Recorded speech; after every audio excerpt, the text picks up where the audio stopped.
Hello everyone, कैसे हैं आप सब। आई होप आप बहुत अच्छे होंगे।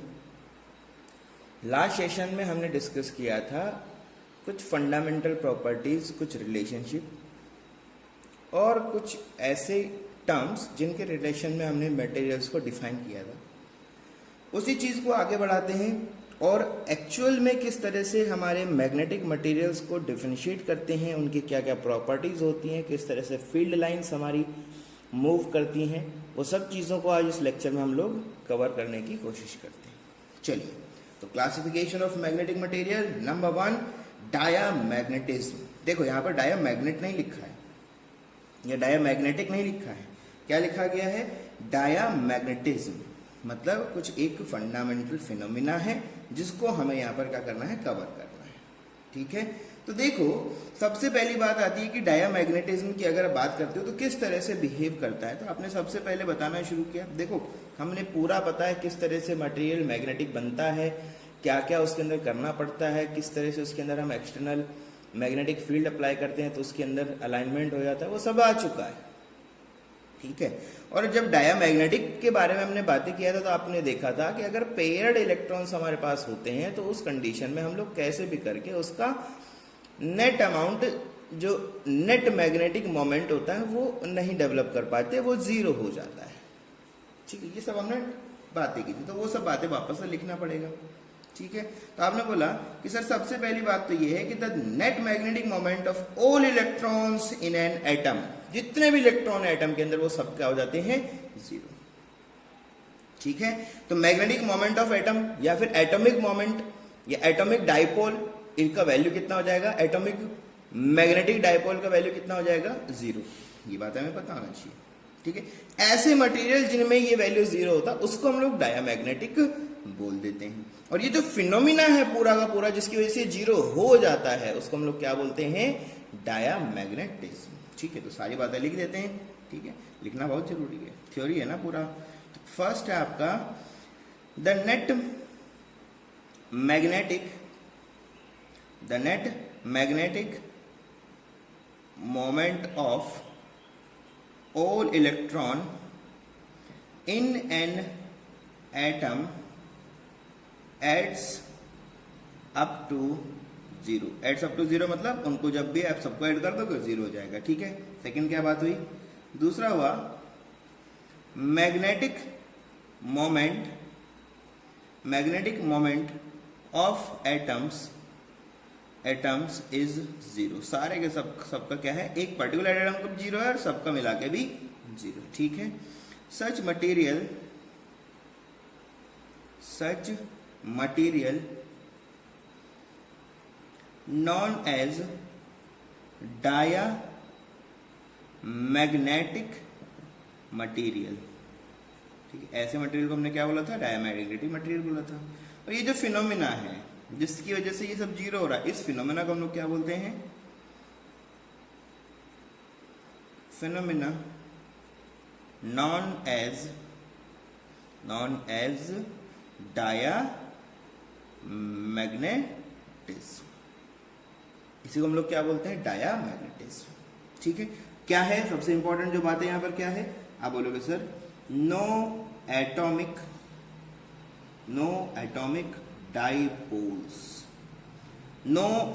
डाइपोल्स। ठीक है, मतलब डाइपोल मोमेंट का वैल्यू कितना है? जीरो। एम को हम लोग क्या बोलते हैं बेटा? Dipole moment. No atomic dipole moment लिख दो। ठीक है, नो एटॉमिक डाइपोल मोमेंट। अब ये चीज आपको ग्राफिकली बताना पड़ेगा, कैसे कह रहे हो, क्यों कह रहे हो ऐसा। ठीक है, तो मैंने आपको बताया था ये सब कब होता है? जब पेयर्ड इलेक्ट्रॉन होते हैं। ठीक है, तो अगर आपसे कोई पूछेगा तो आप बोल दोगे कि भैया हमारे पास में क्या होता है? H2O है हमारे पास में N2 है, हमारे पास में कॉपर है। ठीक है, ये सब क्या है? आपके एग्जाम्पल हैं किसके? ऐसे मटेरियल को क्या बोला आपने? डायामैग्नेट। तो डायामैग्नेट ये हमारे क्या है? हीलियम भी आपके पास होता है। ठीक है, तो हीलियम है। और ये सबकी बात क्या है? इन सब में स्पेशलिटी क्या है? आपने बोला सब इनमें पेयर्ड इलेक्ट्रॉन्स हमेशा होते हैं। ठीक है, पेयर्ड इलेक्ट्रॉन्स हमेशा देखने को मिलते हैं। इसको अगर रिप्रेजेंट करना पड़े तो कैसे रिप्रेजेंट करोगे? ठीक है, अभी तक आप लोग क्या करते थे, एरो लगा देते थे ऊपर नीचे टेढ़ा मेढ़ा इधर उधर कहीं ना कहीं एरो उससे रिप्रेजेंट कर देते थे, तो वो सब यहाँ नहीं हो पाएगा। ठीक है, तो आपसे अगर कोई पूछता है कि बताओ ये 3 फिगर इनमें से डायमैग्नेटिक का कौन सा फिगर है, तो आपको पता होना चाहिए, वो आपको पता होना चाहिए। तो कैसे पता लगाएंगे आप, तो आपको बेटा बहुत ध्यान देना है, यहाँ पर किसी तरह का कोई एरो नहीं बनेगा, यहाँ पर सिंपल क्या बनेंगे, छोटे छोटे ब्लॉक्स। ये बन गया, ये 0 है ना, तो 0 लिखो। वेक्टर के अंदर 0 0 पढ़ा था ना, 0 भी तो वेक्टर होता था, जो कि डायरेक्शन कहीं भी हो सकता है, उसका डायरेक्शन किधर भी हो सकता है, लेकिन उसका मैग्नीट्यूड क्या होता है, 0 होता है। तो ये 0 ही है, ये क्या है, 0 वेक्टर है। भैया हमने 2 तरह के वेक्टर डिफाइन किए थे, इंटेंसिटी वेक्टर था हमारे पास में, एक मैग्नेटिज्म वेक्टर था। तो अब देखो उनको ऐसे रिप्रेजेंट करते थे एरो से, तो यहाँ पर क्या हो जाएगा, सब 0 हो जाएगा। ये 0 0 जो 0 लिखा है अपने स्पेसिमेन के अंदर, अगर आप बाहर इलेक्ट्रिक फील्ड लगाओगे तो क्या क्या इफेक्ट आएगा, वो सब हमें पता होना चाहिए। तो एक जनरल मटेरियल के लिए हम बातें करेंगे कि क्या इफेक्ट कौन कौन सा आएगा, फिर उसके हिसाब से तीनों मटेरियल को हम लोग क्या करेंगे, डिफरेंशिएट कर देंगे। ठीक है, तो फिलहाल क्या होने वाला है, तो आपने बोला सर नो एटॉमिक डाइपोल्स, ये जो चीज बनी है इसको हम क्या बोलते हैं, नो एटॉमिक डाइपोल। ये जो गोले गोले बना दिया आपने, जिसको हम लोग इस तरह से रिप्रेजेंट करते हैं। अब बात आती है कि अब क्या करना है। अब हम बात करेंगे ऑन एप्लीकेशन ऑफ, क्या होगा अगर, ये तो सिंपल स्पेसिमेन है ना, अगर इसमें आप एक्सटर्नल फील्ड लगा दें, एक्सटर्नल मैग्नेटिक फील्ड लगा दें, तब क्या क्या हो सकता है, वो सब बातें आपको करनी पड़ेंगी। तो आपने कहा sir on application of external magnetic field, अगर हम एक्सटर्नल मैग्नेटिक फील्ड अप्लाई कर देते हैं तब इसमें क्या क्या चेंजेस होंगे, वो हम लोगों को देखना है। तो सबसे पहला नंबर 1 आपको पता है, नंबर 1 तो क्या होगा, सबसे पहले तो इसमें क्या होने लगेगा, तो आपने कहा सर सबसे पहले तो इसका जो, इसमें अगर गलती से कोई अगर एक एटॉमिक डाइपोल रह गया होगा, भाई हीलियम के अंदर पेड़ है, H2O के अंदर, तो हो सकता है कि कुछ ना कुछ अमाउंट का क्या हो जाए हमारे पास में, एक छोटा सा, हम जनरल बात कर रहे हैं वैसे भी, ठीक है, हम क्या कर रहे हैं, जनरल बात कर रहे हैं। तो किसी भी अगर नॉर्मल कंडीशन की बात करते हो, तो उसमें अगर आप इस तरह से कुछ लगा देते हो, किसी जनरल एक स्पेसिमेन में लगा देते हो, तो आपको पता है क्या होने वाला है। तो सबसे पहले तो क्या होता है, एटॉमिक डाइपोल बनेंगी, वो तो पहले से ही है। तो एटॉमिक डाइपोल अलाइन हो जाएंगी, अलाइन विद मैग्नेटिक फील्ड, कौन सा, एक्सटर्नल, कौन सा बात हो रही है, एक्सटर्नल फील्ड जो होता है उसके रेस्पेक्ट में, जिसको हम लोग क्या बोल देते हैं, H वेक्टर। इसके अलाउंग क्या हो जाएंगे, सारे के सारे अलाइन हो जाएंगे। जनरल बात हो रही है, अगर यहां पर गलती से कोई रह गया होगा तो वो भी अलाइन हो जाएगा, वो भी क्या कर जाएगा, अलाइन हो जाएगा। चलो एक बात हुआ। अब बात करते हैं कि सेकंड क्या होने वाला है, ये बहुत इंपॉर्टेंट है। सबसे पहला तो आपको पता ही है, वो तो होगा ही होगा। अब आपको देखना है कि अगर कुछ ऐसा हो जाए, सेकंड वाला जो प्रॉपर्टी है वो थोड़ा सा इंपॉर्टेंट है, ठीक है। इसको हम क्या बोलते हैं, इंड्यूस्ड डाइपोल। क्या बोलते हैं इसको, इंड्यूस्ड डाइपोल। तो क्या बोलते हो आप लोग, यहां बोलोगे सर देयर इज, यहां पर बोलोगे आप there is a induced dipole in any substance. मैंने बोला ना जनरल बात कर रहे हैं हम लोग, in any substance due to external magnetic field.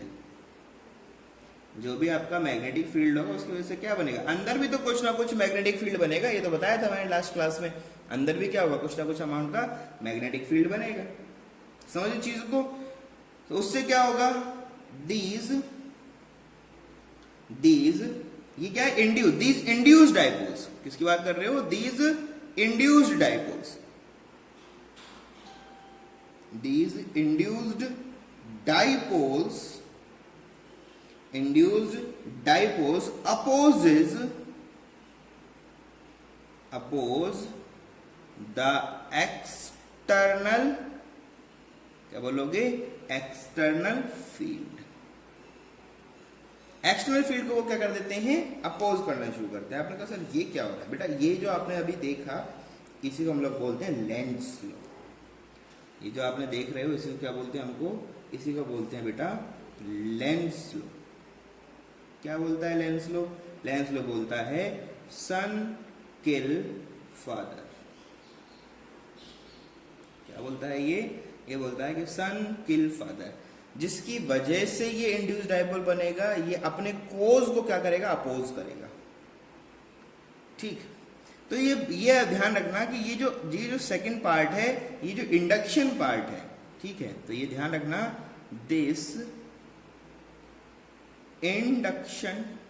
This induction is very very small. बहुत छोटा है लेकिन है, ये बहुत छोटा है पर है। ठीक है, अब ये बातें हो गई कि ये दो काम हमारे पास में होने लगेंगे। तो अब हमने बोला कि चलो अब हम लोग किसी भी सब्सटेंस को क्या कर सकते हैं, किसी भी सिस्टम को क्या कर सकते हैं, डिफाइन कर सकते हैं। तो आपने कहा सर चलो नंबर 1 सब्सटेंस को हमने डिफाइन करना शुरू किया। ये जनरल थ्योरी था अभी तक का। अब हम इसको डायमैग्नेटिज्म में ये छोटी छोटी बातें की, अब हम इसके अंदर क्या बोलेंगे, डायमैग्नेटिक सब्सटेंस क्या होता है उसकी बात करेंगे। ठीक है, तो आपने बताया डायमैग्नेटिक सब्सटेंस ये क्या होता है। तो आपने कहा सर ये तो हम पहले बता चुके हैं, सबसे पहले जो बातें लिखी हैं वो यही तो लिखी हैं। सबसे पहला तो क्या होता है, आपने कहा सर सबसे पहला इंपॉर्टेंट तो होता है नो एटॉमिक डाइपोल। ठीक है, नो एटॉमिक डाइपोल तो मतलब फर्स्ट वाला हमारा इंपॉर्टेंट है। ठीक है, फर्स्ट वाला जो इसका जो फर्स्ट था हमारे पास, जिसमें हमने क्या बोला था, एटॉमिक डाइपोल अलाइनमेंट हो जाएगा, ये सब हो जाएगा, ऐसा कुछ लिखा था ना हमने। देखो, atomic dipole align with magnetic field external. अब डाइपोल है ही नहीं तो अलाइनमेंट क्या होगा, अलाइनमेंट होगा ही नहीं, सिंपल है। तो no atomic dipole, so first is useless for us. अब बेकार हमारे लिए वो तो हमारे किसी काम का नहीं है। पहला तो काम का नहीं है, आप क्या करें दूसरे वाले, मतलब इसका मतलब इससे कुछ ना कुछ होगा। तो आपने कहा sir second property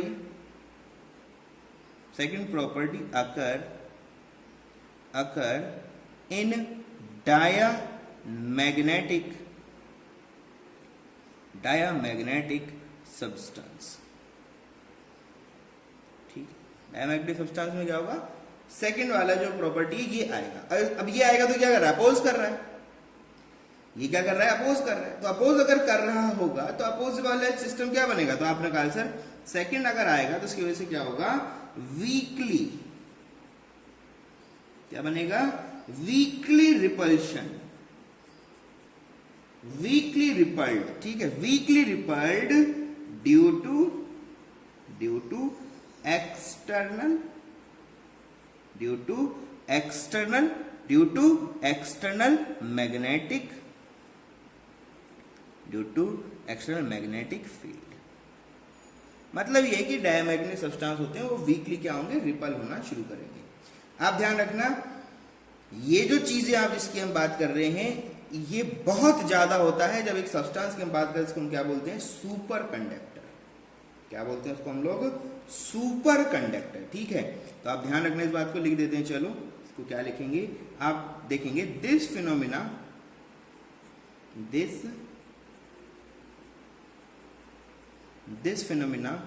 is very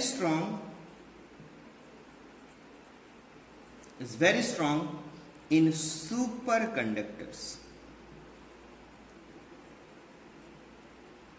superconductors में ये बहुत स्ट्रांग होता है, ये ध्यान रखना। ठीक है, मतलब सुपर कंडक्टर को अगर आप किसी मैग्नेटिक फील्ड रखोगे तो वो बहुत तगड़ा रिपल्शन आपको शो करेगा। ठीक है, वीडियोस अवेलेबल हैं यूट्यूब पे, बहुत सारे वीडियोस हैं, आप देख सकते हो। सुपर कंडक्टर का बिहेवियर को अगर आप एनालाइज करना चाहते हो, अगर आप लाइफ में कुछ सीखना चाहते हो तो आप उसको देख सकते हो, बहुत सारा ऐसा आप देखने को मिलेगा। ठीक है, रिपल्शन का मतलब क्या है, किस तरह से बिहेवियर देखने को मिलेगा आपको ये बता देते हैं आपको, ठीक है। तो फिलहाल वहाँ 0 0 0 0 0 0 0 ऐसा था कुछ कुछ, लेकिन एक्चुअल में क्या होगा, एक्चुअल में ये होगा कि जैसे ही आप यहाँ पर क्या बनाएंगे, एक एक्सटर्नल मैग्नेटिक फील्ड डेवलप करेंगे, तो इसमें क्या होगा, इस डायरेक्शन में कुछ ना कुछ अमाउंट का इस तरह से रिपल्शन आपको देखने को मिलेगा। अब इनके क्या होंगे, कुछ ना कुछ कंपोनेंट होंगे, इनके क्या होंगे, कुछ ना कुछ कंपोनेंट होंगे जो इस तरह से हो जाएंगे। अब मैं अगर ये सुपर कंडक्टर होगा तो ये कंपोनेंट का अलाइनमेंट क्या हो जाएगा, थोड़ा परफेक्ट हो जाएगा, तो ये हाई स्ट्रॉन्ग आपको क्या देगा, एक रिपल्शन फोर्स देखने को मिलेगा। समझ रहे हो, बढ़िया। अब बात करते हैं प्रॉपर्टीज क्या क्या होती हैं। तो प्रॉपर्टी बहुत इंपॉर्टेंट है, ठीक है। सबसे इंपॉर्टेंट क्या है, प्रॉपर्टीज। तो लिख देते हैं, पहले हेडिंग डाल देते हैं, क्या लिख देते हैं, properties of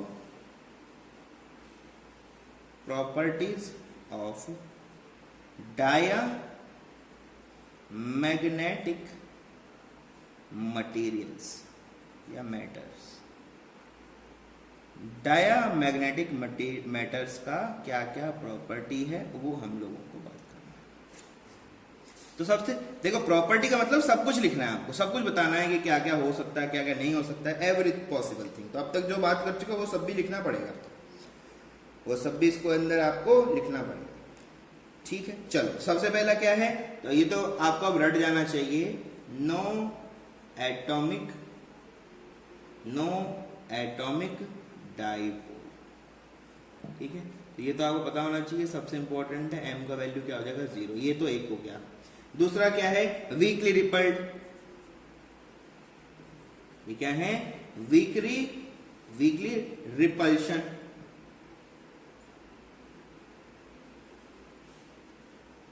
weekly repulsion in external field, external कौन सा फील्ड, मैग्नेटिक की बात हो रही है, ठीक है। ये चैप्टर मैग्नेट चल रहा है तो मैग्नेटिक की बात हो रही है, क्लियर सब बातें। दूसरी चीज, अब याद करो, लास्ट लेक्चर में हमने बात किया था जीटा, सस्पेक्टिबिलिटी, ठीक है। इसका वैल्यू क्या होता था आपका, <0। और एक और बात किया था हमने, म्यू आर, इसका वैल्यू क्या होता था, >1, स्लाइटली हायर 1, ये कैसा है, नेगेटिव। क्या बोलते थे इसको आपने कहा सर ये स्मॉल भी होता है और नेगेटिव भी होता है। और इसकी अगर बात करते हो तो क्या होता है, स्लाइटली, क्या होता है, slightly more less than, sorry more नहीं आएगा ना,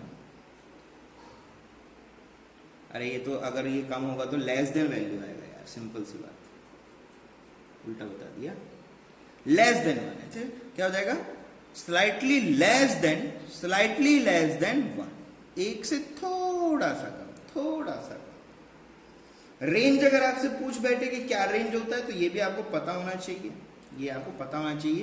तो जीटा का जो रेंज हम लोगों को गिवन होता है, दिस इज नियरली अबाउट क्या होगा, -10⁻³ टू -10⁻⁹ वैल्यू किसमें, माइनस में, मतलब नेगेटिव है और बहुत छोटा है, तो देख लो 10⁻3 10⁻⁻, इस रेंज में हमको दिखेगा एक्स। अब ध्यान रखना, जब आपने कहा सर अभी तो आपने बोला एक्सेप्शन भी इसमें होता है, तो बिल्कुल एक्सेप्शन होता है, और वो एक्सेप्शन कौन है हमारे पास में, सुपर कंडक्टर। क्या है, सुपर कंडक्टर हमारा क्या है, एक्सेप्शन है। और इसके लिए जीटा का जो वैल्यू होता है वो कितना होता है, 1, सॉरी माइनस, वैल्यू कितना होता है, माइनस। तो इनके रेस्पेक्ट में तो बहुत ज्यादा है ना यार, 1000 गुना ज्यादा है, कैसी बात कर रहे हो, 1000 गुना ज्यादा कोई चीज है तो उसको तो थोड़ा काउंट करना पड़ेगा ना, ठीक है। चलो, तो ये तो 4 बातें होगी छोटी छोटी, ये तो हम लोग लास्ट लेक्चर में डिस्कस कर चुके। अब बात आती है, अगर नॉन यूनिफॉर्म मैग्नेटिक फील्ड लगाए तो क्या होगा। यूनिफॉर्म में तो देख चुके क्या होगा, उसमें तो थोड़ा सा रिपल्शन होगा, ठीक है। अब हम बात कर रहे हैं, if we apply a non-uniform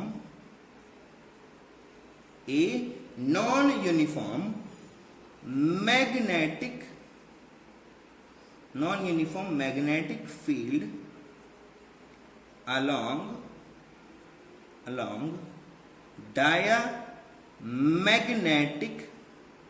diamagnetic substance matter भी बोल सकते हो, कोई प्रॉब्लम नहीं है।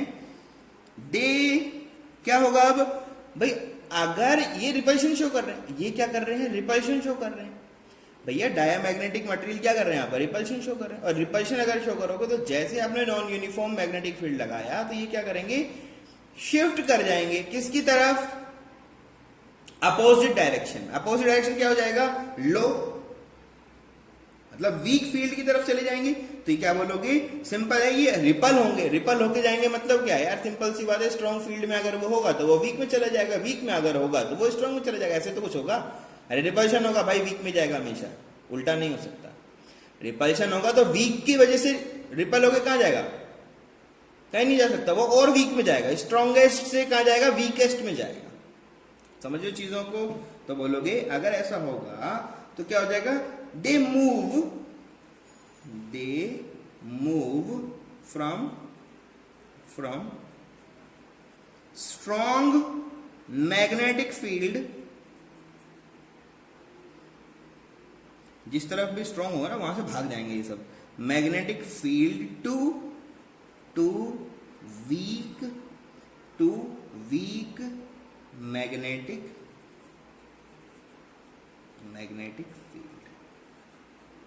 हर कोई अपने हिसाब से चलता है दुनिया के अंदर, आपको पता होगा ना ये बात। तो भाई जब आप क्लास में बैठते हो तो आप किधर मूव करते हो, तो जैसे आप देखते हो आपका दोस्त नहीं आया है क्लास के अंदर तो आप कहीं भी बैठ जाते हो क्योंकि मन खट्टा हो चुका है आपका। लेकिन जैसे आपको पता लगता है अपना मित्र आ गया और वो पीछे बैठा होता है, आप भाग के तुरंत वहीं पहुंच जाते हो। चाहे आगे कुछ भी बढ़िया बढ़िया चल रहा हो, कोई फर्क नहीं पड़ता है, पीछे जाके बैठ जाएंगे, टाइप वाली सिचुएशन है ना। तो हर चीज अपने अकॉर्डिंग क्या करती है, अपनी स्टेट को चेंज कर लेती है, ठीक है।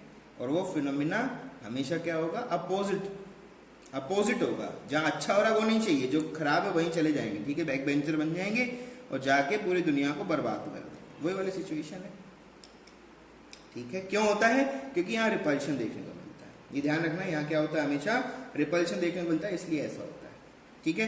अब बात आती है मैग्नेटिक फील्ड लाइन कैसी होंगी, क्या होंगी बेटा, मैग्नेटिक फील्ड लाइन। अब यहां तो रिपल्शन होता है तो मैग्नेटिक फील्ड लाइन क्या कर जाएंगे, रिपल कर जाएंगी, वो भी तो रिपल करेंगी भाई। Magnetic field line become less denser inside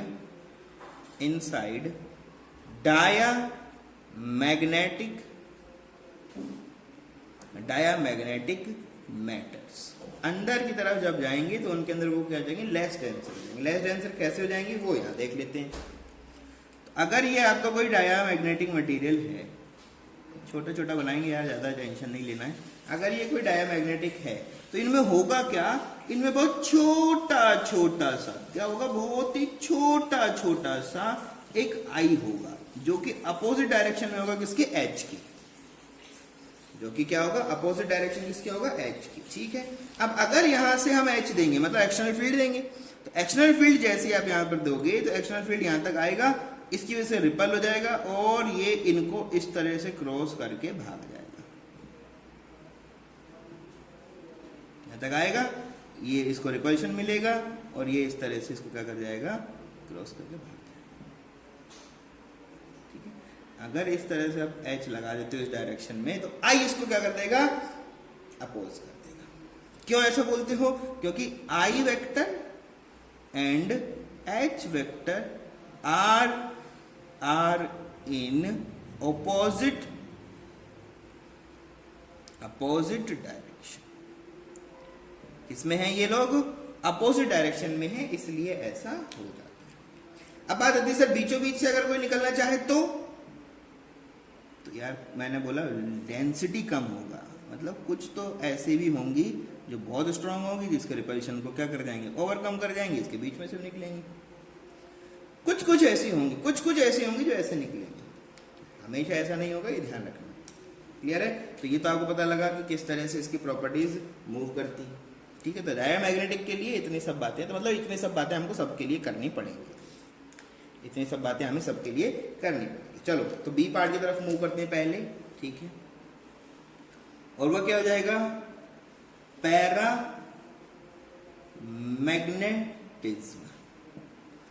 पहले किसकी बात करेंगे, मैग्नेटिज्म की बात करेंगे, क्या होता क्या है पैरामैग्नेटिज्म, और फिर मैटर की बात करेंगे, उसकी प्रॉपर्टीज को डिस्कस करेंगे। ठीक है, यहां पर क्या होगा, यहां पर आपका एटॉमिक जो डाइपोल मोमेंट है वो जीरो नहीं हो पाएगा, वो जीरो नहीं हो सकता है। ठीक है, तो यहां पर आपका एम वेक्टर का वैल्यू जीरो नहीं है, पर यूनिट वॉल्यूम में वो वेक्टर का वैल्यू जीरो नहीं है। ठीक है, ऐसा हमें पता है पहले से। और यहां पर ध्यान देना, अनपेयर्ड इलेक्ट्रॉन्स है, क्या है हमारे पास में अनपेयर्ड इलेक्ट्रॉन्स, तो अनपेयर्ड इलेक्ट्रॉन्स की वजह से क्या बनेगा, कोई ना कोई एक लूप बनेगा, करंट कैरिंग लूप बनेगा, और उस करंट कैरिंग लूप की वजह से जो फिनोमेना देखने को मिलेगा वो सब यहाँ पर काउंट करना पड़ेगा, वो सब यहाँ पर क्या होगा, काउंट करना पड़ेगा। तो सबसे इंपॉर्टेंट जो छोटी छोटी चीजें पहले उनको लिख देते हैं, फिर आगे बढ़ जाते हैं। ठीक है, चलो फर्स्ट सबसे पहला क्या है, तो आपने कहा सर नंबर 1 तो ये है कि the net magnetic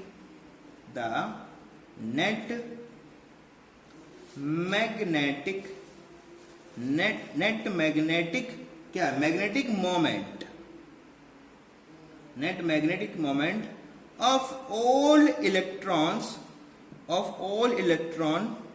of A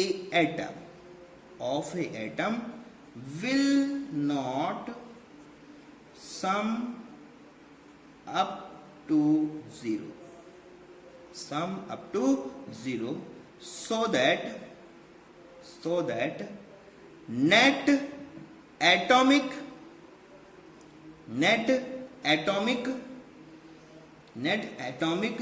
dipole moment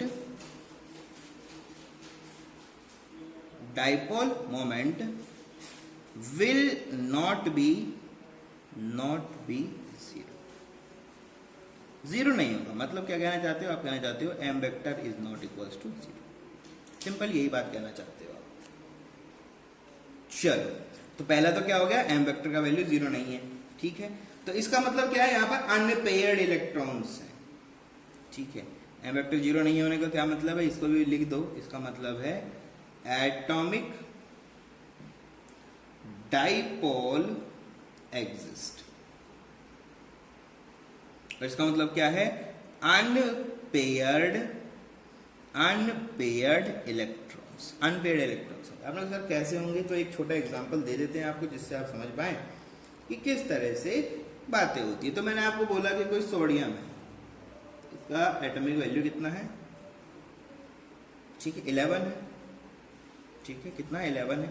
अब इसके अंदर इलेक्ट्रॉन्स को आपको क्या करना है, डिस्ट्रीब्यूट करना है। तो डिस्ट्रीब्यूशन कैसे करते हैं, डिस्ट्रीब्यूशन करने के लिए क्या बनाते हो आप छोटे छोटे सेल्स बनाते हो। तो क्या बनेगा इसमें, आपने बोला सर ये बनेगा 1s², फिर क्या बनेगा 2s², फिर क्या बनेगा, फिर हो जाएगा सर 2p6, और फिर क्या हो जाएगा 3s1, यही बनेगा। तो बेटा जी इनमें लगाना शुरू करो। कैसे कैसे लगाओगे, तो आपने कहा सर इनका होता है छोटू ब्रैकेट 1, इसका भी एक छोटू ब्रैकेट हो जाएगा, और ये सर p है, तो p वाले में तो सर ये 3 आ जाएंगे। ठीक है, ये आ गए 3, और फिर अगले वाले में फिर से 1 हो जाएगा। ऐसे कुछ होता है, केमिस्ट्री याद है, नहीं है, कोई बात नहीं, ये तो सब सीखोगे केमिस्ट्री में, तो जिस दिन ये सीख जाओगे उस दिन और अच्छे से समझ में आएगा। ठीक है, तो पहले वाले में तो बहुत सारा वैल्यू है, तो आ जाओ। आपने कहा सर ये रहा पेयर्ड है। नेक्स्ट वाले में आपने कहा सर इधर भी पेयर्ड है। नेक्स्ट वाले में आपने कहा सर इधर भी पेयर्ड है, इनमें भी क्या है, पेयर्ड है, और इनमें भी आपका क्या है, पेयर्ड है। अब बच गया अकेला। भाई देखो 2 4 6 8 10 बचेगा, एक अकेला 11। ठीक है, क्या है 11 बन गया। तो अनपेयर्ड हो गया, तो अनपेयर्ड जैसे आया खेल यहां पर शुरू हो जाएगा। तो क्या हो जाएगा, खेल शुरू हो जाएगा। ठीक है, तो कैसे होगा, यहाँ पर अनपेयर्ड है, तो इसका मतलब क्या है, हर एक एटम अपना अपना क्या देने लगेगा, कुछ ना कुछ कंट्रीब्यूशन देने लगेगा। तो कंट्रीब्यूशन दे रहेगा तो क्या बनेगा, आपने कहा सर रैंडमली अलाइंड, यहाँ पर क्या हो जाएंगे, ये सब हम इनिशियल लेवल पे बातें कर चुके हैं। ठीक है, तो रैंडमली क्या हो जाएंगे बेटा जी, ये अलाइन हो जाएंगे। रैंडमली का मतलब किसी भी डायरेक्शन में जा सकते हैं। आपको बनाते हुए ऐसा घबराना नहीं है कि सर इधर बना दिया क्या टेंशन हो जाएगा, क्या नहीं है, ऐसा कुछ भी नहीं है। आराम से बनाओ, कहीं भी बनाओ, बस बना तो दो। रैंडमली अलाइंड है, क्या हो जाएगा इसकी वजह से आपको देखने को मिलेगा कि एक रैंडम अलाइनमेंट हो जाएगा, लेकिन आप ध्यान दोगे कि पर यूनिट वॉल्यूम में अगर आप बी की काउंटिंग करोगे तो वो 0 हो जाएगा। वो कितना हो जाएगा? 0 हो जाएगा। ध्यान देना इस बात को, ठीक है। तो यहां लिख देते हैं सब बातें, ठीक है। सब क्या है? रैंडमली अलाइंड होगा यहां पर। अब यहां पर क्या होगा? b का वैल्यू 0 होगा। कौन सा? इंटरनल। किसकी बात कर रहे हो? इंटरनल। ड्यू मत लिखो, इन। क्या लिखोगे? In per unit volume, per unit volume of matter. अगर आप मैटर का यूनिट वॉल्यूम लेते हो तो उसके अंदर इसका वैल्यू क्या बन जाएगा? 0 बन जाएगा। स्मॉल वॉल्यूम, स्मॉल वॉल्यूम की बात करते हैं। अब क्या करते थे आप? अब आपने कहा सर ये चीजें तो पैरामैग्नेटिज्म की इंपॉर्टेंट बातें थी, छोटी छोटी थी, पहले भी डिस्कस कर चुके थे। अब क्या करना है? अब आपने कहा सर अब लगाते हैं इसके ऊपर एक्सटर्नल फील्ड, ठीक है। क्या लगाते थे इसके ऊपर हम लोग? External field. तो होगा क्या? दोनों चीजें यहां पर भी होंगी। यहां पर क्या होगा? तो आपने कहा सर यहां पर सब कुछ होगा, तो क्या क्या होगा वो देखो। देखो एक तो इंड्यूस वैल्यू था सेकंड पार्ट वाला, और फर्स्ट वाला क्या था आपका? एटॉमिक डायपोल मोमेंट था। तो एटॉमिक डायपोल मोमेंट का वैल्यू बहुत ज्यादा है as compare of induced dipole moment due to external field. तो इसका मतलब डोमिनेंसी है। किसका डोमिनेंसी है? पार्ट 1 का। किसके ऊपर? पार्ट 2 पे। तो इस बात को लिख डालो, इस बात को यहां पर लिख डालो। तो क्या बोलोगे? On applying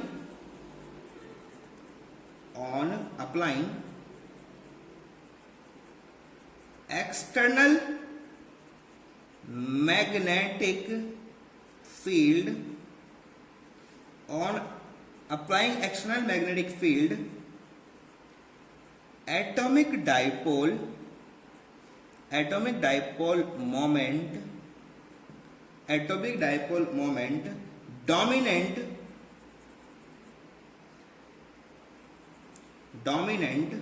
over induced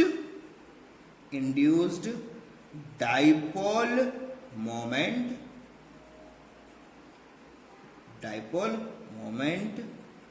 due to external field। External field की वजह से ही दोनों हो रहे हैं। तो दोनों में एटॉमिक डायपोल मोमेंट क्या कर जाता है? डोमिनेंट हो जाता है, और दूसरे भाई साहब उनके रेस्पेक्ट में छोटे रह जाते हैं। इसका मतलब सेकंड वाला हमारे लिए बेकार हो गया, ठीक है। तो क्या हो जाता है वो देख लो। तो अगर आप स्पेसिमेन ले लेते हो, ये स्पेसिमेन था, ये था पहले स्पेसिमेन, ठीक है। आपने क्या कर दिया? इसके अंदर अभी एक्सटर्नल फील्ड लगा दिया। तो ये मैंने यहाँ लगा दिया एक्सटर्नल फील्ड, ठीक है। ये मैंने एक्सटर्नल फील्ड लगा दिया, जिसको हम लोग क्या बोलते हैं? इसी को बोलते हैं एच, ठीक है। इंटेंसिटी को क्या बोल देते हैं? एच। जैसे ये सब काम करोगे तो क्या होने लगेगा? अंदर की वैल्यू, अंदर के एटॉमिक डायपोल क्या हो जाएंगे? इसके अलोंग क्या कर जाएंगे? इसी के अलोंग क्या कर जाएंगे? हमारे पास में थोड़ा सा अलाइनमेंट में आ जाएंगे। तो कुछ अलाइनमेंट हमारे पास आ जाएगा। तो कुछ अलाइनमेंट यहां पर ऐसे आ गया,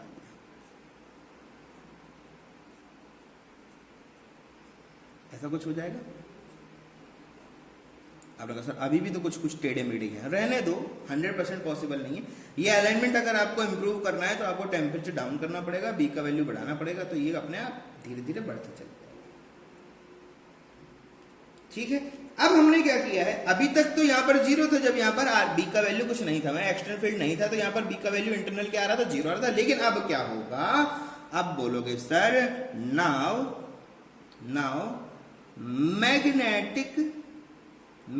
magnetic moment in any unit volume is not 0। अब ये 0 नहीं रहा, क्योंकि अब तो अलाइनमेंट हो गया। अब तो क्या हो गया? अलाइनमेंट हो गया। अब इससे फर्क क्या पड़ेगा? आपने कहा सर इससे क्या होगा? इससे होने लगेगा कि दीज मटीरियल, जब ऐसा कुछ होने लगेगा तो उससे होगा क्या कि पहले रिपल्शन था, डायमैग्नेटिक रिपल्शन था, अभी इन्होंने डोमिनेंट हो गए ये, तो डोमिनेट होने से क्या हो जाएगा, इनका जो रिपल्शन है वो इनके अट्रैक्शन से पहले कैंसिल आउट होगा, तो थोड़ा सा अट्रैक्शन हमारे पास बच जाएगा। ठीक है, तो क्या बोल दोगे, आपने बोल दिया सर दे आर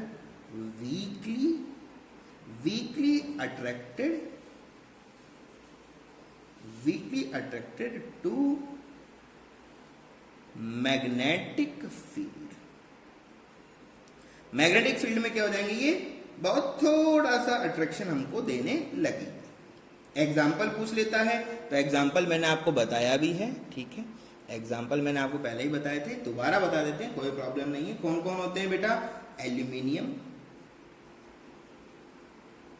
क्या होता है, एल्यूमिनियम हमारे पास में होता है, ठीक है, ऑक्सीजन होता है, और हमने एग्जाम्पल जब लेके चले हैं Na सोडियम का, तो ये भी लिख ही देते, ठीक है, और भी बहुत सारे होते हैं, लेकिन ये कुछ फंडामेंटल चीज।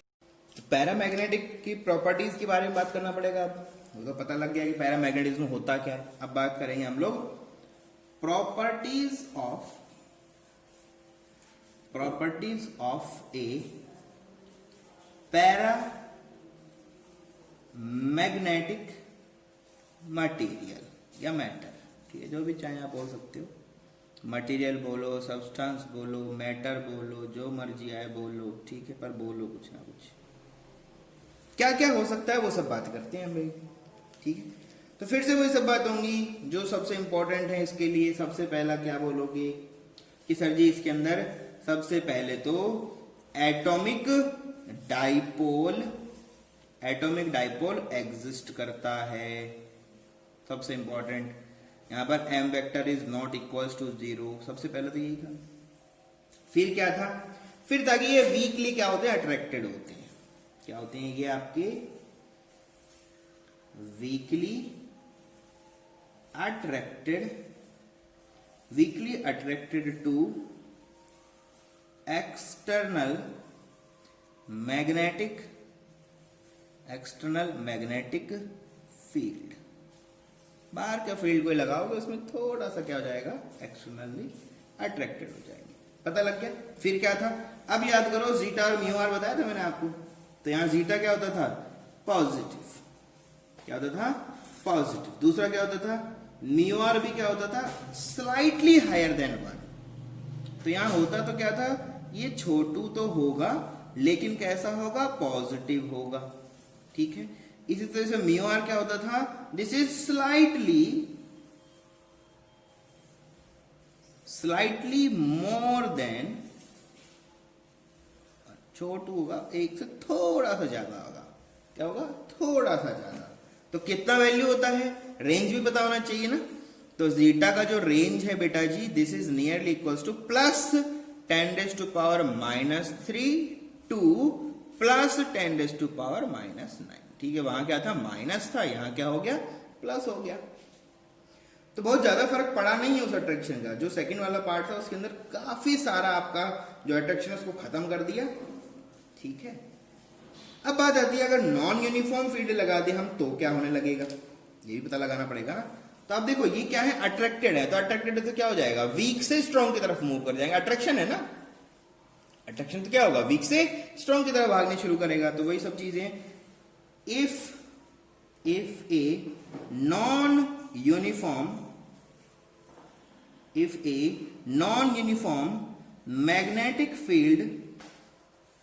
magnetic field is imposed over material या matter, then they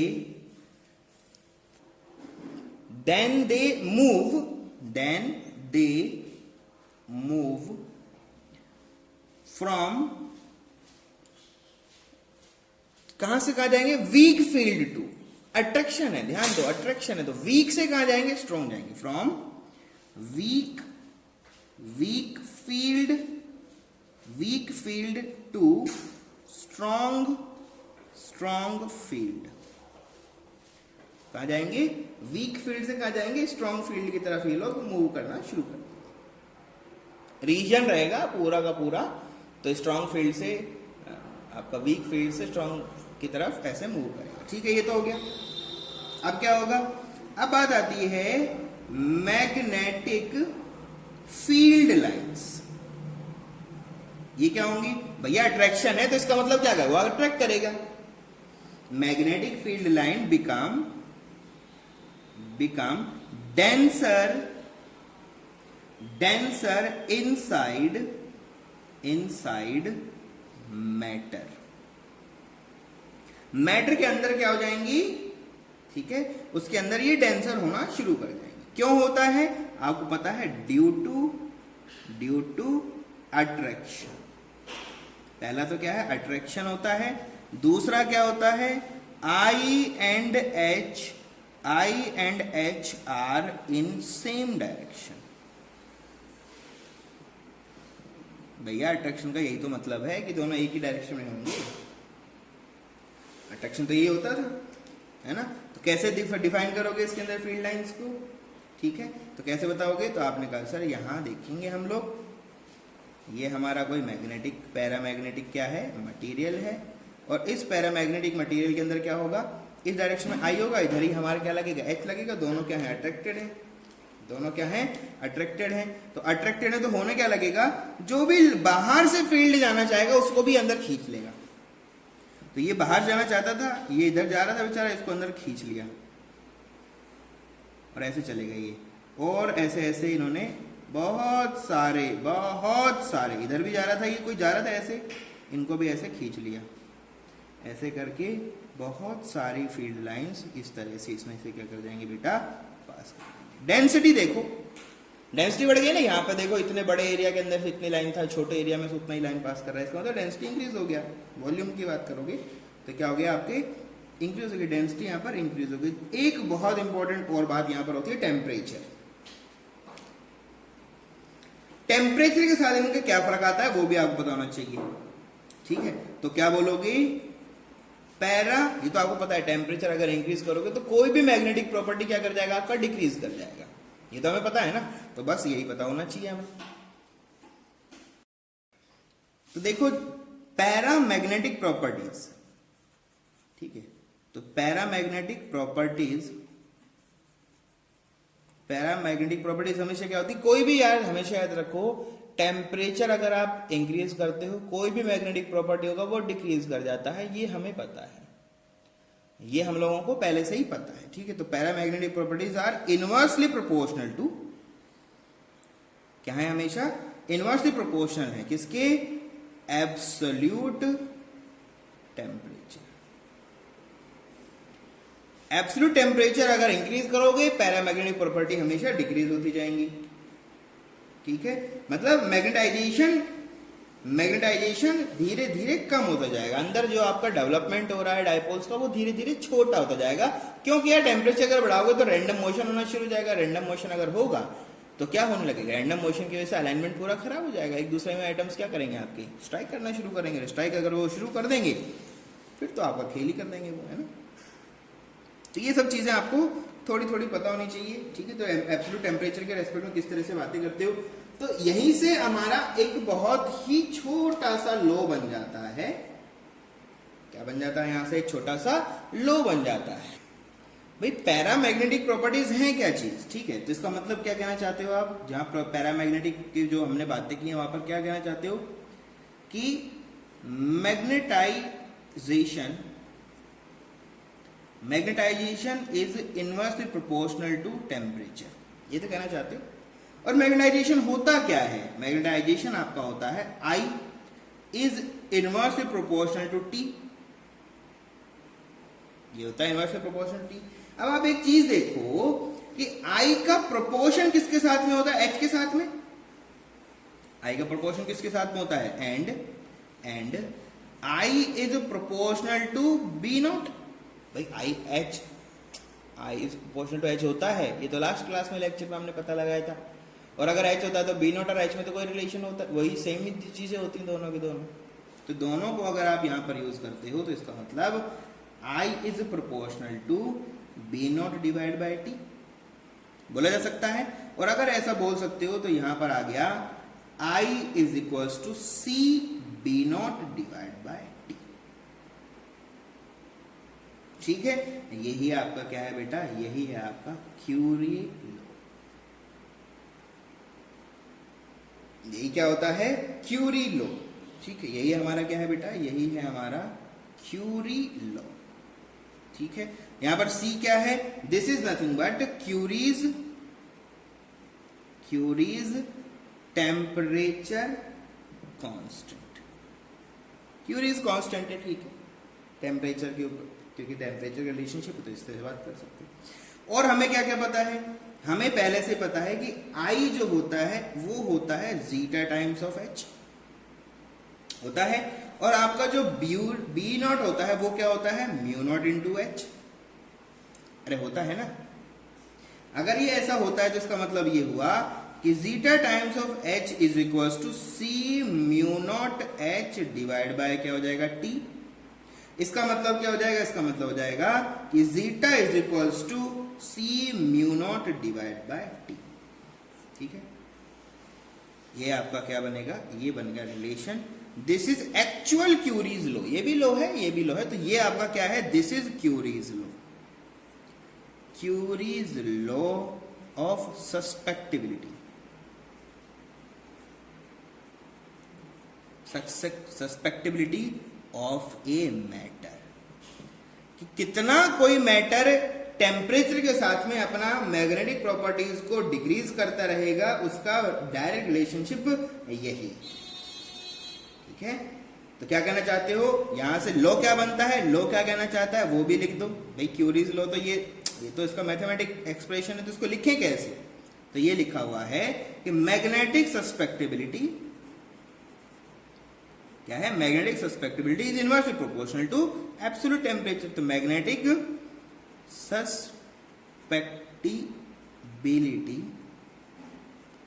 is inversely proportional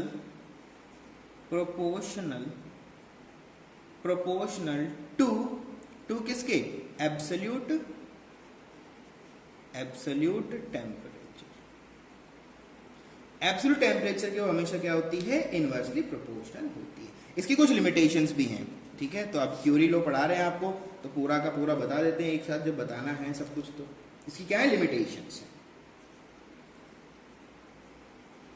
limitation क्या है, इसकी लिमिटेशन दोनों तरह से है, एक हायर टेम्परेचर पे भी है, एक लोअर टेम्परेचर पे भी है, दोनों पे ही हम लोग इसकी बातें कर सकते हैं। क्या कहना चाहता है, हम लोगों को पता है इफ वी, हमें क्या पता है, इफ वी ड्रॉप टेम्परेचर, हम लोग क्या कर रहे हैं, इफ वी टेम्परेचर, ये तो क्या है हमारा, इफ वी टेम्परेचर को क्या करते हैं, ड्रॉप, और क्या करने लगते हैं हम लोग, अगर बी नॉट का वैल्यू इंक्रीज करें, ये दो काम हो सकते हैं। तो इसकी वजह से क्या होता है, इसकी वजह से अलाइनमेंट ऑफ क्या, एटॉमिक मोमेंट। ठीक है, atomic moment, alignment of atomic moment improve होता है कि नहीं होता है, तो इंप्रूव होता है, ये बात तो हमें पता लग गया, ये बात हमें पता लग गया। तो एक बात बताओ, अगर हम टेम्परेचर घटाते जाएं, बी का वैल्यू बढ़ाते जाएं, तो एक पॉइंट के ऊपर 100% अलाइनमेंट हो जाएगा। ठीक है, तो हमने क्या बोला, if temperature is minimum and B naught is maximum, then 100% alignment take place। एक पॉइंट तो ऐसा होगा ना यार, जहां आप टेम्परेचर घटाते चले जाओगे और बी का वैल्यू अगर बढ़ाते चले जाओगे, तो 100% क्या हो जाएगा, अलाइनमेंट हो जाएगा। और इस 100% अलाइनमेंट को हम लोग क्या बोलते हैं बेटा, इसी को बोलते हैं स्टेज ऑफ सैचुरेशन। ये जो स्टेट आपका आया है टी मिनिमम और बी नॉट मैक्सिमम, इसको बोलते हैं स्टेट ऑफ सैचुरेशन। सैचुरेशन का मतलब क्या होता है, इससे अब आगे कुछ नहीं हो सकता। इससे आगे कुछ नहीं हो सकता। और ये जो पर्टिकुलर स्टेट ऑफ सैचुरेशन है, इस स्टेट पे जाने के बाद, इस स्टेट पे अगर आप चले जाते हो तो बेटा जी हमारा जो क्यूरीज लॉ है, क्यूरीज लॉ क्या हो जाता है? इनवैलिड। क्या हो जाता है ये? इनवैलिड। क्यूरीज लॉ हमारा पूरा का पूरा इनवैलिड हो जाता है, इसके बाद में काम नहीं करता है। क्यों नहीं करता है?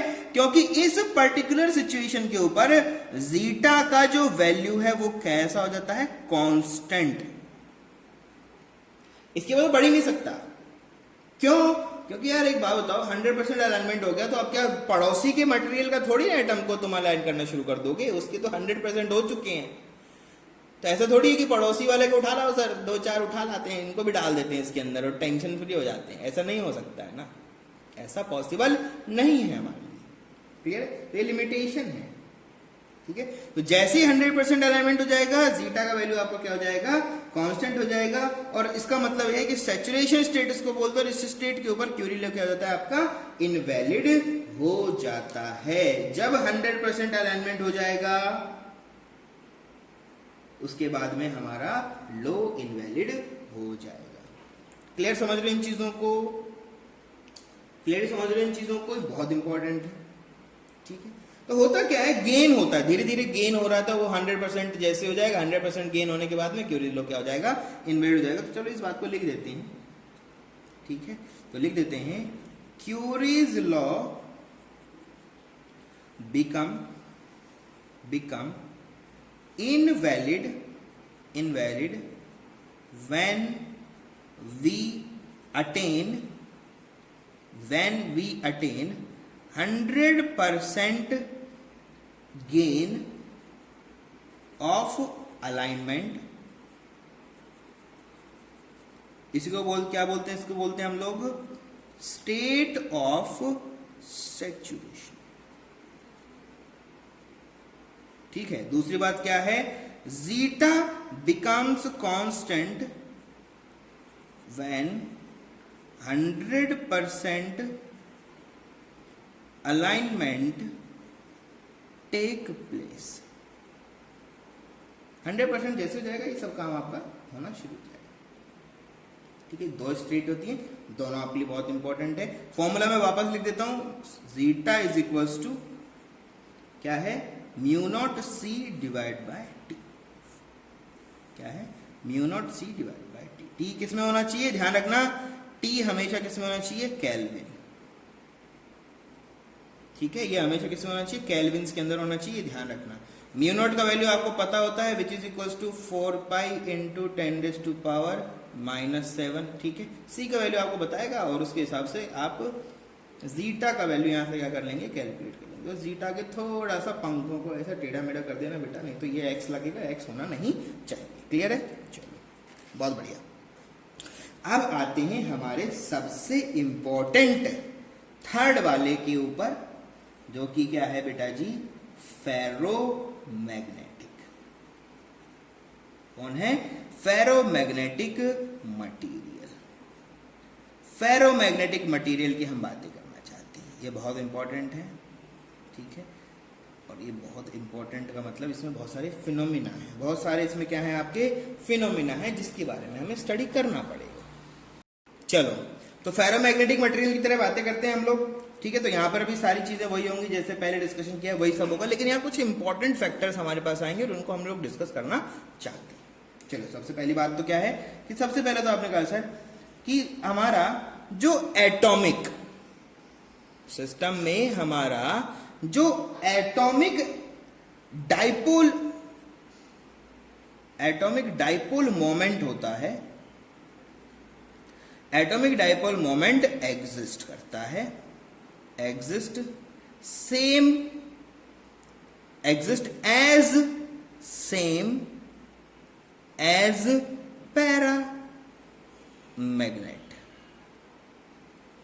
Paramagnetic matter. जैसा उनमें होता था यहां भी वैसा ही होता है। तो सर फिर फर्क क्या है? फर्क बहुत छोटा सा है, बहुत छोटा सा है, लेकिन बहुत इंपॉर्टेंट है। क्या कहना चाहता है?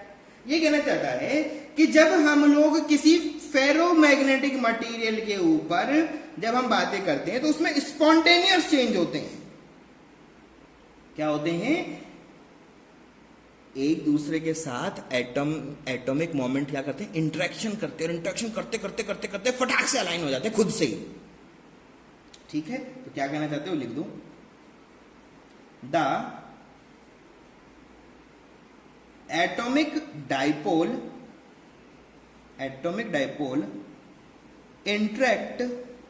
interact with each other, एक दूसरे से क्या कर रहे हैं ये लोग? इंटरेक्शन कर रहे हैं each other in such a way that they spontaneously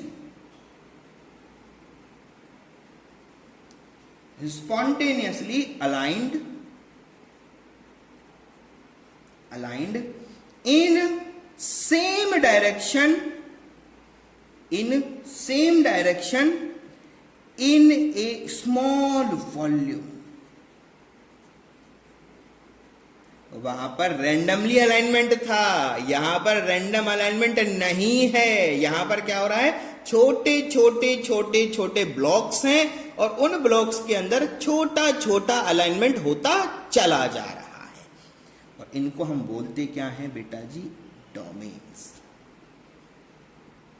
क्या बोलते हैं इनको हम लोग? स्मॉल वॉल्यूम को हम लोग क्या बोलते हैं? डोमेन्स। क्या कहना चाहता है वो समझो। डोमेन बहुत छोटा होता है, जैसे 1 mm का ले सकते हो आप।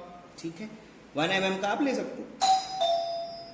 तो डोमेन में ऐसा कुछ नहीं है, कुछ भी आपका डोमेन हो सकता है, उसमें प्रॉब्लम नहीं है। बात आती है कि अगर ये ऐसा होगा तो सर ये कहना क्या चाहता है वो बताओ। तो बेटा जी ये हमारा क्या है? पूरा का पूरा क्या है हमारा? एक मटेरियल है। तो इसमें हम उसको छोटे छोटे अगर वॉल्यूम्स में डिवाइड कर दें तो कैसे डिवाइड करें? तो यहां पर आपने कहा सर ऐसे एक काम करो सर, इसको छोटा छोटा वॉल्यूम दे दो। अभी फिलहाल इक्वल वॉल्यूम दे दो, अनइक्वल दे दो, कोई फर्क नहीं पड़ता, हमें बस कंसेप्ट के बारे में बात करना है। तो कंसेप्ट क्या कहता है वो समझो। कंसेप्ट कहता है कि जब आप ऐसा करोगे तो इसमें होगा क्या? इन ब्लॉक्स की अलग खुद की एक डायरेक्शन होगी, सबकी अलग अलग खुद डायरेक्शन होगी, कुछ भी हो सकती है वो। तो जैसे अगर यहां पर ये सारे के सारे नॉर्थ ईस्ट में है तो सारे के सारे किसमें देखने को मिलेंगे आपको? नॉर्थ ईस्ट में देखने। अगर ये डाउनवर्ड में है तो सारे कहां पर होंगे? यहां पर डाउनवर्ड में होंगे। अगर ये लेफ्ट में जा रहे हैं तो सब कहां पर होंगे? लेफ्ट में होंगे। ठीक है, अपने आप अलाइन हो जाते हैं। अगर एक भी अलाइन हो गया तो सब अलाइन हो जाते हैं इसके अंदर। अगर ये अपवर्ड जा रहा है तो ये सब के सब कहां जाएंगे? अपवर्ड जाएंगे। ठीक है, कहां जाएंगे? अपवर्ड जाएंगे। अगर ये लेफ्ट में जा रहे हैं तो ये सब कहां जाएंगे? लेफ्ट में जाएंगे या राइट में जाएंगे, जैसा बोल सकते हो। अगर यहां पर अब आपने कहा सर क्या दूसरा हमारा अपवर्ड जा सकता है? बिल्कुल जा सकता है, डाउनवर्ड जा सकता है, नॉर्थ ईस्ट वेस्ट कहीं भी जा सकता है। तो चलो अलग डायरेक्शन ले लेते हैं। तो आपने कहा सर ये हम जा रहे हैं तो सब इसी डायरेक्शन में आपका जाना लगेगा। ये एक पर्टिकुलर सिस्टम है फेरोमैग्नेट का।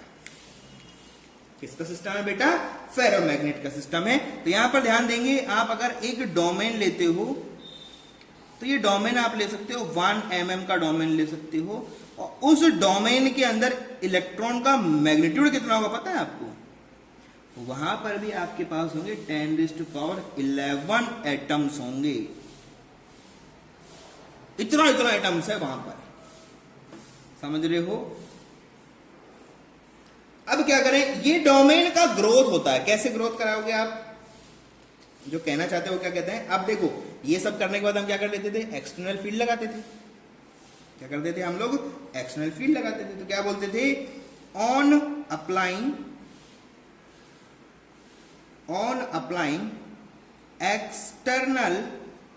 External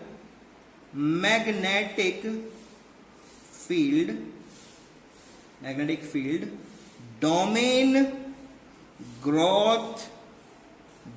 growth take place. Domain growth take place in support to external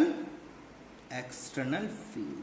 ऐसा नहीं है कहीं भी होने लग जाएगी, जहां एक्सटर्नल फील्ड है उसी डायरेक्शन के अंदर ये क्या करेंगे, उसको सपोर्ट करेंगे। क्या होने लगेगा, क्या होने लगेगा कि मान लिया पहले ये कुछ था, चलो अब नया ले लेते हैं एग्जांपल छोटा सा, ठीक है, छोटा ले लेते हैं ना, क्योंकि यार इतना ज्यादा बनाना बहुत ज्यादा टाइम लेता है उसको, ठीक है। तो माना पहले ये ऐसा था, पहले इसमें 4 डोमेन थे, पूरे के पूरे मैटर में क्या थे, 4 तरह का डोमेन था, और ये जा रहे थे ऊपर की तरफ, ये जा रहे थे नीचे की तरफ, ये जा रहे थे इधर, और ये जा रहे थे इधर, ऐसा कुछ था। अब हमने क्या किया है, हमने लगाया है इसके ऊपर एक मैग्नेटिक फील्ड। तो आपने कहा सर ये रहा हमारा मैग्नेटिक फील्ड, इस डायरेक्शन में हमने लगा दिया। जैसे लगाओगे तो क्या होगा कि जो इस डायरेक्शन का आपका डोमेन है वो क्या करेगा, धीरे धीरे बड़ा होता जाएगा, बाकी सब क्या होते चल जाएंगे, छोटे होते चल जाएंगे, बाकी क्या होते चल जाएंगे, छोटे होते चल जाएंगे। ध्यान रखना इस बात को, ठीक है। तो कैसे होगा, तो डोमेन ग्रोथ कैसे करेगा, देखो जरा। आपने कहा सर ये रहा, चलो 3 बना देते हैं जिससे कि आप समझ पाओ, और इसके अंदर टाइम बहुत ज्यादा नहीं लगता है, ये बहुत जल्दी जल्दी काम हो जाता है, स्पॉन्टेनियस है ये सबका। कैसा है, स्पॉन्टेनियस है, ठीक है। तो अभी भी ये है, तो इधर वाले डोमेन क्या होंगे आपके, ग्रोथ करेंगे। तो मतलब ये भाई साहब यहां क्या कर जाएंगे, ग्रोथ कर जाएंगे, बाकी सब छोटे हो जाएंगे, ठीक है। तो आपने कहा सर इधर क्या है, 2 हो गया, तो पहले वहां 2 था, अब वहां पर ज्यादा हो गए, थोड़े बढ़ गए, इधर 2 थे तो इधर 1 मान लो, इधर ऊपर जा रहे थे तो अभी उतना ही है। और ग्रोथ किया, तो ग्रोथ किया तो क्या हुआ, ग्रोथ किया तो ये और छोटा होता चला गया, और ये पीछे वाला और छोटा हो गया,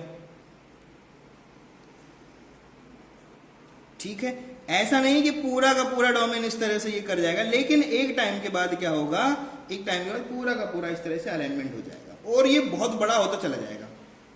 क्या हो जाएगा, बहुत बड़ा होता चल जाएगा। चलो एक और बना देते हैं जिससे कि आप समझ पाए चीजों को थोड़ा सा आसानी से। जैसे जैसे बात करोगे तो आपने कहा सर यहां गए हम लोग, तो हमें देखने को मिला कि ये हमारा स्पेसिमेन था, और अब स्पेसिमेन के अंदर जो डोमेन है वो बहुत बड़ा हो चुका है, तो बाकी सब क्या हो गए, बहुत छोटे हो गए। तो ये हो गए आपके बहुत छोटे,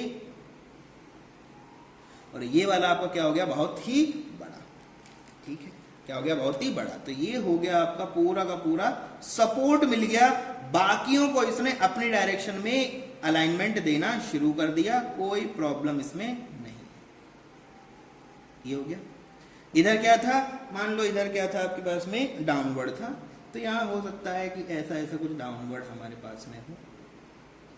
यहां पर क्या था, इस तरफ था, मान लिया ऐसा कुछ था, और इधर वालों को हमने बोल दिया कि अपवर्ड में, ठीक, चलो ये अपवर्ड था, चलो कोई बात नहीं, इससे फर्क नहीं पड़ता ज्यादा, ये हमारे कुछ अपवर्ड, तो कुछ कुछ ग्रोथ हो गई ना, तो ऐसा कुछ हो गया, अरेंजमेंट ऐसा हो गया, ठीक है। तो जैसे जैसे जैसे जितना ज्यादा स्ट्रॉन्ग आप मैग्नेटिक फील्ड लगाओगे, ये आपका डोमेन उतना ज्यादा ग्रो करेगा, उतना ज्यादा इसमें ग्रोथ होता चला जाएगा, कोई इसमें प्रॉब्लम आपको नहीं, ठीक है। चलो ये तो बात हो गई। अब जैसे ही इसकी बात होती है तो फोर्थ पॉइंट क्या आता था, आप बोल देते दे आर स्ट्रांगली अट्रैक्टेड, क्या होता था, strongly attracted to magnetic field. Magnetic field में क्या होते थे, स्ट्रांगली अट्रैक्टेड हो जाएंगे। क्या क्या एग्जांपल होते हैं आपके पास में, तो आप बता दोगे सर यहां पर होता है मेरे पास में आयरन होता है, क्या होता है, कोबाल्ट होता है, निकेल होता है मेरे पास में, निरकॉन होता है मेरे पास में, बहुत सारे हमारे पास में होते हैं, ठीक है। तो ये कुछ छोटे छोटे एग्जाम्पल। तो ये हमारी प्रॉपर्टी हो गई कि भाई आपका फेरोमैग्नेटिज्म होता क्या है, तो फेरोमैग्नेटिज्म ये होता है। अब बात आती है प्रॉपर्टीज ऑफ, हम किसकी बात करेंगे, प्रॉपर्टीज ऑफ फेरोमैग्नेटिक मटेरियल्स, क्या मैटर, फेरोमैग्नेटिक मैटर का क्या क्या प्रॉपर्टी होता है। तो सबसे पहला सब वही सब प्रॉपर्टी जो इंपॉर्टेंट छोटी छोटी होती है, सबसे पहले तो वही लिखना पड़ेगा, उसका तो कोई और तरीका नहीं है। तो क्या बोलोगे, सिंपल वही। सबसे पहले तो क्या हो जाएगा, आपने कहा सर ये तो हमें सबसे पहले पता है, एटॉमिक डाइपोल मोमेंट एग्जिस्ट, ये तो एग्जिस्ट करता है। दूसरा क्या है, स्ट्रांगली अट्रैक्ट होते हैं, स्ट्रांगली अट्रैक्टेड टूवर्ड, क्या बोलोगे, toward external magnetic field. Magnetic field में स्ट्रांगली क्या होते हैं, अट्रैक्ट होते हैं। फिर क्या था, जीटा वैल्यू होता था, तो आपने कहा सर जीटा इनका क्या होता है, ग्रेटर देन 0 होता है, और इनका जो म्यू आर होता है वो ग्रेटर देन 1 होता है। यहां पर ध्यान देना है, ये पॉजिटिव तो है ही है, और इसका वैल्यू कैसा है, मच हायर, स्ट्रॉन्ग है, बहुत ज्यादा है। इनका क्या है, मच हायर देन 1, बहुत स्ट्रॉन्ग है वो वैल्यू, ठीक है। ये बहुत ज्यादा वैल्यूज इनके पास में रहेगा। रेंज की अगर वो पूछे तो बता दोगे कि जीटा का जो रेंज होता है वो हमेशा प्लस क्या होता है, 1000 से तो ज्यादा ही होता है। 10,000 बोल दो, कोई दिक्कत नहीं है, तो 1000 बोल दो, ज्यादा अच्छा रहता है, ठीक है। 1000 से क्या होता है, हमेशा ज्यादा होता है, लार्ज वैल्यूज है। अब क्या बोलते थे, इसकी बात देखते थे आप, नॉन यूनिफॉर्म फील्ड में क्या होता था, क्या बोलते थे, in non uniform magnetic field they, ये भी क्या करेंगे भैया, यहां भी अट्रैक्शन है, ये भी क्या अट्रैक्शन है, तो अट्रैक्शन है तो क्या होगा, ये भी चेंज तो करेंगे।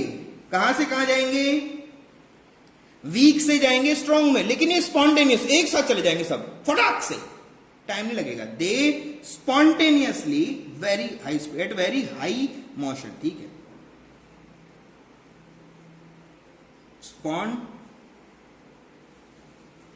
spontaneously move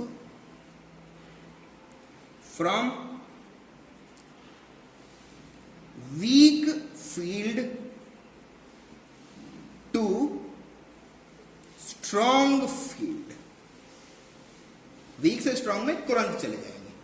अब क्या होगा, अब आपने कहा सर अब यहां पर हम बात करेंगे कि नया कुछ कैसा होगा, फील्ड लाइन कैसे होंगी, तो यहां आपने पता लगाया, आपने कहा सर मैग्नेटिक फील्ड लाइंस की बात होगी। अब इसकी बात होगी आपका मैग्नेटिक फील्ड लाइंस की बात होगी, तो आप बताओगे magnetic field lines are much denser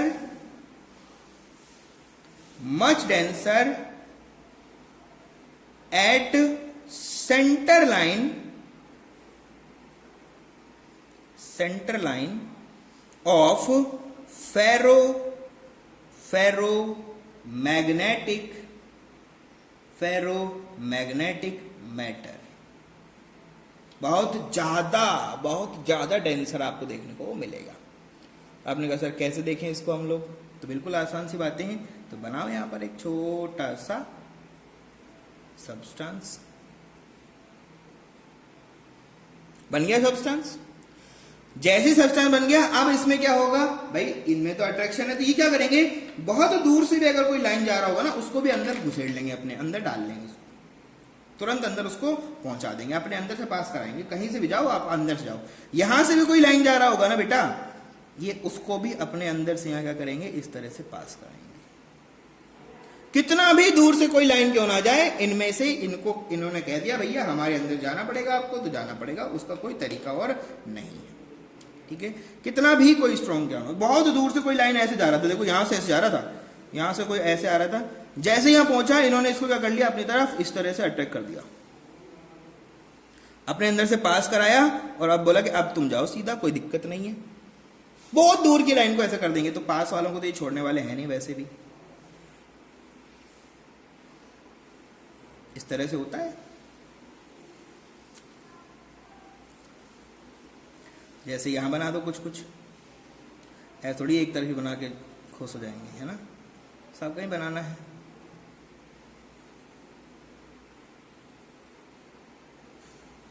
ऐसा कुछ होगा, ठीक है।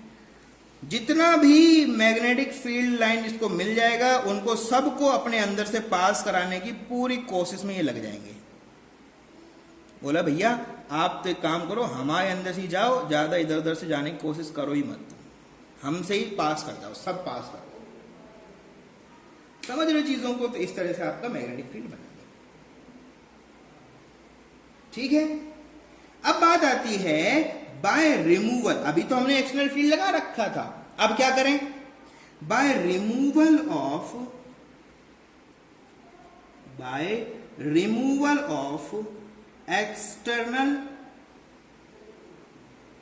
External magnetic field. अब क्या होगा? हटा दिया, अब बताओ क्या होगा? अब बताओ क्या होगा? दो काम हो सकते हैं sir, by removal external field. दो काम हमारे पास हो सकते हैं। नंबर वन क्या हो सकता है? मैग्नेटाइजेशन आपका रह सकता है या फिर मैग्नेटाइजेशन जा सकता है। दो ही काम हो सकते हैं, तीसरा तो कुछ नहीं हो सकता। तो आपने बोला पहला काम तो ये है सर कि हम यहां पर हो सकता है कि आपका मैग्नेटाइजेशन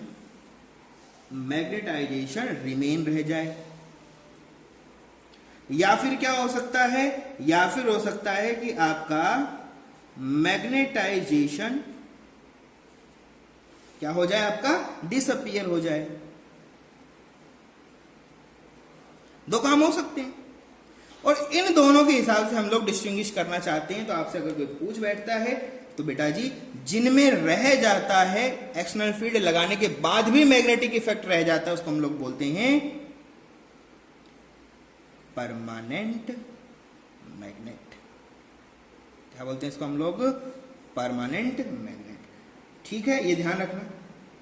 ठीक है, ये किस किस में होता है? ये होता है, हमेशा याद रखना, ये होता है हार्ड आयरन कोर्स। ठीक है, हार्ड फेरोमैग्नेट बोलते हैं इसको हम लोग। क्या होते हैं? Hard ferromagnet. कौन कौन होते हैं? अल्निको। ठीक है, क्या होते हैं? अल्निको। अलॉय होता है ये, सबसे अच्छा जो होता है ना परमानेंट मैग्नेट, वो होता है अल्निको। उसका नाम है अल्निको। ये एक अलॉय है जो किस किस से बना है वो भी बता देते हैं आपको। ये बना हुआ है आपका aluminium, nickel, cobalt and copper. ठीक है, इन सब से ये मिलके बना हुआ है। अब आप देखोगे तो अगर डिसअपियर हो गया तो क्या बोलते हैं उसको? डिसअपियर हो गया तो वो आपका क्या है? ये परमानेंट है, ये आपका क्या है? नॉन परमानेंट हो जाएगा। तो नॉन परमानेंट लिखने की जरूरत नहीं है, बस आपको पता होना चाहिए किस में होता है। तो ये होता है सॉफ्ट आयरन। सॉफ्ट आयरन जो होता है वो आपका हमेशा क्या होता है? परमानेंट मैग्नेट नहीं हो पाता है, उसमें अब डिसअपियर हो जाता है। आप देखोगे जितनी भी मोटर्स आपकी होती हैं, उनकी जो कोर होती है, उनकी कोर हमेशा किससे बनी होती है? सॉफ्ट आयरन से बनी होती है। ठीक है, ये हमें रिक्वायरमेंट है, वो सब आप पढ़ोगे। नेक्स्ट जो टॉपिक आएगा उसमें सब आपका ये कंसेप्ट क्लियर हो जाएगा, कोई प्रॉब्लम आपको इसमें देखने को नहीं मिलेगी। अब बात आती है टेम्परेचर। टेम्परेचर का क्या इफेक्ट आएगा? तो टेम्परेचर का इफेक्ट तो जो पहले था अभी भी वही रहेगा, उसमें तो कोई चेंज नहीं होगा। अगर आप टेम्परेचर बढ़ाते हो तो क्या होगा? तो आपने कहा सर फेरोमैग्नेटिक का जो प्रॉपर्टी है वो डिक्रीज करेगा। यहां भी इनवर्स का प्रोपोर्शन है, कोई भी मैग्नेटिक प्रॉपर्टी इनवर्स का प्रोपोर्शन, इसमें सोचने जैसा कुछ भी नहीं है। ध्यान रखना इसको कि अगर टेम्परेचर आप बढ़ाते हो तो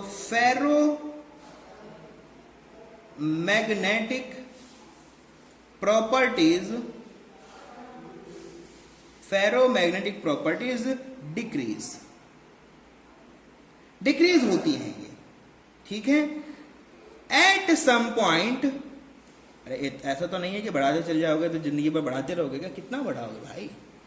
eight some point the ferromagnetic material behave like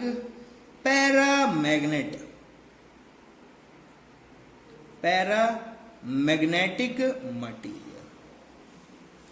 ऐसा एक टाइम आएगा जिसके ऊपर फेरोमैग्नेट किसकी तरह बिहेव करने लगेगा? पैरामैग्नेट की तरफ बिहेव करने लगेगा। और इसको हम लोग बोलते क्या है? इसको बोलते हैं बेटा जी हम लोग फेज ट्रांसफॉर्मेशन। अरे बर्फ से पानी, पानी से बर्फ, है ना, पानी से भाप बनता है, स्टीम बना जाता है, स्टीम से वापस से कंडेंसेशन हो जाता है, तो क्या होता है, फेज ट्रांसफर होता है ना, वही फेज ट्रांसफर उस टेम्परेचर के रिस्पेक्ट में हो रहा है, किसी टेम्परेचर के रिस्पेक्ट में ये सब हो रहा है, तो कोई प्रॉब्लम इसमें नहीं है। ठीक है, तो हम उस टेम्परेचर को क्या बोलते हैं, उसको बोलते हैं क्यूरी टेम्परेचर। उस पर्टिकुलर टेम्परेचर क्या बोलते हैं, क्यूरी टेम्परेचर बोलते हैं। तो क्या होता है वो देखो, अगर फेरोमैग्नेटिज्म चला जाए किसकी तरफ, पैरामैग्नेटिज्म, और फिर वापस से पैरामैग्नेटिज्म किसकी तरफ आ जाए, फेरोमैग्नेटिज्म, उस पर्टिकुलर टेम्परेचर को हम लोग क्या बोलते हैं, उसको बोलते हैं टीसी, मतलब क्यूरीज टेम्परेचर। ये वो टेम्परेचर है जिसके ऊपर कोई भी फेरोमैग्नेट अपना पूरा का पूरा जो प्रॉपर्टी उसको लूज कर जाएगा। बात आती है अलग अलग उनके लिए बता सकते हो, तो आपके लिए ज्यादा इंपॉर्टेंट नहीं है, आपको आयरन का पता होना चाहिए, वो आपको बता देते हैं। तो टेम्परेचर टीसी वैल्यू अगर आपसे आयरन के लिए पूछ बैठे तो आप उनको बता दो कि ये होता है 1043 केल्विन। होता है 1043 केल्विन, मतलब अगर इतना गर्म आप किसी एक आयरन को कर दोगे तो फिर उसका मैग्नेटिक प्रॉपर्टी बचेगा नहीं। अगर आपका आयरन से बना हुआ कोई मैग्नेट है तो उसके अंदर जैसे आप ये टेम्परेचर दे दोगे वो अपना पूरा का पूरा मैग्नेटिक प्रॉपर्टी को खत्म कर देगा और आपको पता नहीं चलेगा। ठीक है, अब क्या होगा, ठीक है, तो अब होता क्या है, आपको देखो सिंपल सी बात है, टेम्परेचर बढ़ा रहे हो तो उससे क्या हो रहा है, मैग्नेटिक प्रॉपर्टी चेंज हो रहा है, मतलब जीटा का वैल्यू भी चेंज हो रहा है। तो जीटा का एक्सप्रेशन आपको पता होना चाहिए, तो वो जीटा आपका होता क्या, वो होता है C divide by T minus T C. ये आप यहां से पता लगा सकते हो कितना चेंजेस हुआ है, वो आप यहां से पता लगा सकते हो। ठीक है, यहां ध्यान रखना T is greater than T C, तो वैल्यू कितना आ जाएगा, नेगेटिव आ जाएगा, कुछ ना कुछ वैल्यू आएगा, बहुत लेस वैल्यू आएगा, नेगेटिव वैल्यू आएगा। तो नेगेटिव का मतलब क्या है, नेगेटिव का मतलब आपका ये किसकी तरफ मूव कर रहा है, डायमैग्नेटिक की तरफ मूव करेगा या पैरामैग्नेटिक की तरफ मूव करेगा। तो ये सब चीजें होती हैं। तो जैसे जैसे टेम्परेचर, देखो ये बातें क्या हो रही है वो समझो। अगर हम क्यूरी टेम्परेचर के बाद इफ आफ्टर क्यूरीज टेम्परेचर